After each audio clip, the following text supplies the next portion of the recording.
করিমগঞ্জ পুলিশের এনকাউন্টার পাথারকান্দিতে গুলিবিদ্ধ ত্রিপুরার মানব পাচারকারী এক যুবক। পাথারকান্দির আদমটিলায় পুলিশের এনকাউন্টারের ঘটনা। ধৃতকে নিয়ে ইন্দো বাংলা সীমান্তবর্তী ফুলবাড়িস্থিত মানব পাচারের স্থান বিশেষ সেতুর নিচ দেখতে গেলে ঘটে বিপত্তি। যুবকের আক্রমণে জখম দুই পুলিশ কর্মীও। গুলিবিদ্ধ মানব পাচার সিন্ডিকেট চক্রের সদস্য দিলওয়ার হোসেন ওরফে রাসেল।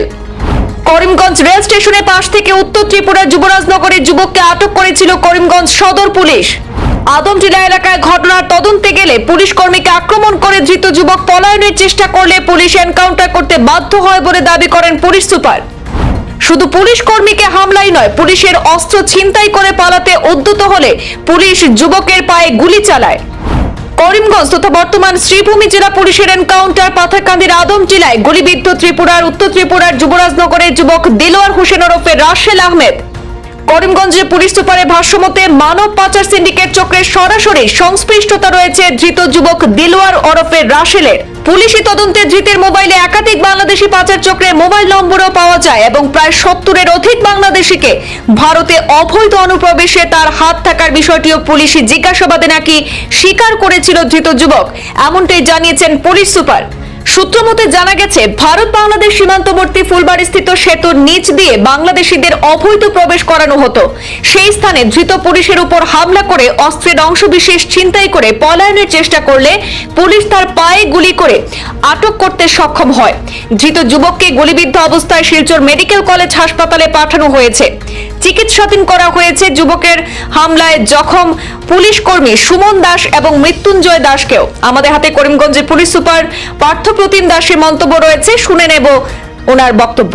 तो हमने एक आदमी जिसका नाम दिलवर हुसैन है, उनको करीमगंज रेलवे स्टेशन में अप्रेंड किया था। उन पे हमें सस्पेक्ट था क्योंकि उनके मोबाइल में हमें कुछ बांग्लादेशी कॉन्टैक्ट्स मिले थे और उनको थोड़ा इंट्रोगेट करने के बाद हमें पता चला वो एज ए टाउट काम करते हैं जो बांग्लादेशी इलीगल बांग्लादेशी को यहाँ से वो इन्फिल्ट्रेट कराने में हेल्प करते हैं। तो उन्होंने हमें स्टेटमेंट में बताया कि फुलकांडी एक एरिया है अंदर पाथरकांदी पुलिस स्टेशन, वहाँ पे एक चैनल है जिसके थ्रू वो इन्फिल्ट्रेट करवाते थे। उसी को लीड करके आज हमारा 2 टीम यहाँ से गया था, एक करीमगंज पुलिस स्टेशन का और एक पाथरकांदी पुलिस स्टेशन का।